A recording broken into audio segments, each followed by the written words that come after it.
प्यारे स्टूडेंट, स्वागत है आप सभी का अपना चैनल न्यू क्लासेस में। आज का वीडियो क्लास 11 आर्ट्स के स्टूडेंट के लिए काफ़ी इंपॉर्टेंट होने वाला है और आज मैं आप लोगों को हिंदी कोर का जो पहला चैप्टर है नमक का दरोगा, इसके बहुत सारे इंपॉर्टेंट क्वेश्चन लेकर के आया हूँ। एमसीक्यू प्रश्न लेकर के आया हूँ, तो आप सभी स्टूडेंट के लिए काफ़ी इंपॉर्टेंट है। और काफ़ी सारे स्टूडेंट का कमेंट था कि सर आप चैप्टर वाइज हम लोगों को क्वेश्चन आंसर करा दीजिए, तो इसीलिए मैंने चैप्टर वाइज वीडियो पहले से ही अपलोड कर रहा हूँ। काफ़ी सब्जेक्ट का अपलोड हो चुका है और अभी बहुत होना बाकी है, तो आप लोग चैनल को सब्सक्राइब कीजिए और साथ ही बेल आइकन को जरूर दबाइए। तो यहाँ पर सबसे पहला प्रश्न आप लोग देख लीजिए, काफ़ी इंपॉर्टेंट है। जितने सारे स्टूडेंट हिंदी कोर लेकर के पढ़ाई कर रहे हैं, आप लोगों के लिए काफ़ी इंपॉर्टेंट है, ठीक है।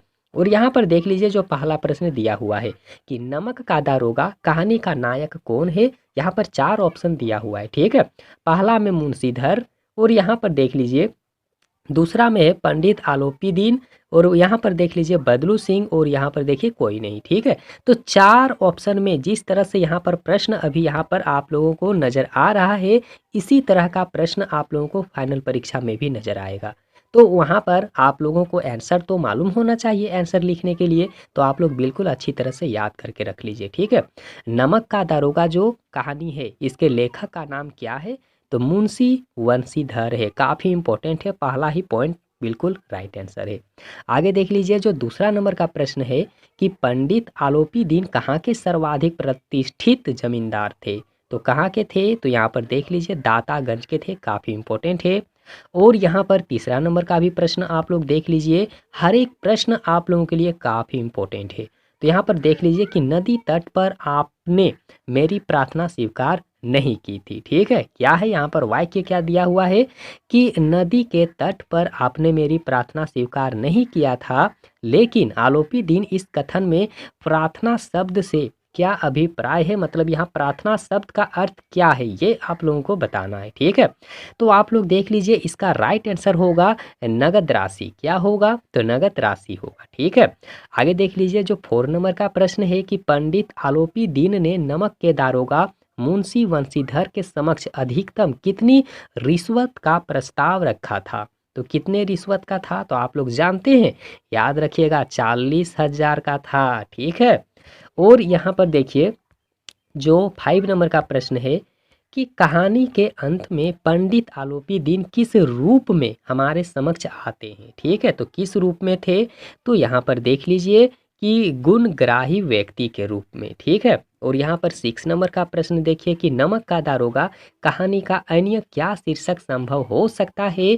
आप लोग क्या सोच के इसका शीर्षक दे सकते हो, तो यहाँ पर देख लीजिए इसका जो पहला ऑप्शन है बिल्कुल राइट होगा, कर्तव्यनिष्ठ दारोगा। दूसरा में भी देखिए ईमानदार दारोगा भी हो सकता है, और यहाँ पर देख लीजिए तीसरा में सत्यमेव जयते भी हो सकता है। मतलब तो सब ऑप्शन होगा सर, बिल्कुल राइट आंसर होगा। अब यहाँ पर आप लोग देख लीजिए, यहाँ पर 7 नंबर का जो प्रश्न है ये भी काफ़ी मोस्ट वीवीआई इम्पोर्टेंट है कि नमक का दारोगा कहानी के लेखक कौन है। तो याद रखना है, अभी तो पहले ही मैंने रिपोर्ट मतलब पहले ही तो आप लोगों को बताया था, ठीक है। तो नमक का दारोगा कहानी के लेखक कौन है, तो यहाँ पर आंसर आप लोग याद रखिएगा 7 नंबर का आंसर होगा प्रेमचंद। क्या होगा, तो प्रेमचंद होगा, ठीक है। काफ़ी इंपॉर्टेंट है। आगे यहाँ पर देख लीजिए, आगे जो दिया हुआ है कि मुंशी वंशीधर किस पद पर प्रतिष्ठित हुए थे, अपना किस पद पे वे प्रतिष्ठित हुए थे। तो इसका राइट आंसर आप लोग याद रखिएगा नमक का विभाग के दरोगा, नमक विभाग के जो दरोगा हैं उसमें वो अपना प्रतिष्ठित हुए थे, ठीक है। 9 नंबर का प्रश्न आप लोग देखिए, जो 9 नंबर का प्रश्न है और ये भी काफ़ी इम्पोर्टेंट है कि पंडित आलोपी दीन की नमक लदी गाड़ियाँ कहाँ जा रही थी। तो कहाँ जा रही थी आप लोगों को मालूम है, तो याद रखना है कानपुर, ठीक है। अगला प्रश्न यहाँ पर देख लीजिए कि मुंशी वंशीधर के किस गुण के कारण अफसर लोग उन पर बहुत अधिक विश्वास करते थे। तो राइट आंसर होगा यहाँ पर आप लोग देख लीजिए कार्य कुशलता होगा, ईमानदारी भी होगा, और उत्तम आचरण के अनुसार ही उसे सब कोई अच्छा मानते थे, ठीक है। मतलब उपरोक्त सब होगा। आगे यहाँ पर देखिए जो 11 नंबर का प्रश्न है वो यही बिल्कुल इस वीडियो का और इस चैप्टर वाइज नमक का दारोगा का बिल्कुल अंतिम प्रश्न है। ठीक है, तो यहाँ पर सबसे पहला देख लीजिए, यहाँ जो 9 नंबर का प्रश्न है क्या, मतलब 11 नंबर का जो प्रश्न है क्या है, तो देख लीजिए, नमक का दारोगा कहानी हमें क्या संदेश देती है।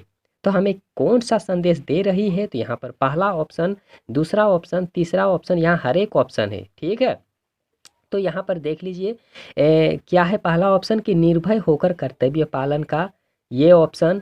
अगला देख लीजिए कि समय अनुसार कार्य करने का और सूझबूझ से कार्य करने का। ठीक है, तो यहाँ पर देख लीजिए, अगर इसमें आप लोग देखना चाहते हैं तो यहाँ पर ऑप्शन एक भी मैच नहीं हो रहा है, लेकिन इसका आंसर अगर आप लोग जानते हैं तो आप हमें कमेंट सेक्शन में कमेंट जरूर करिएगा।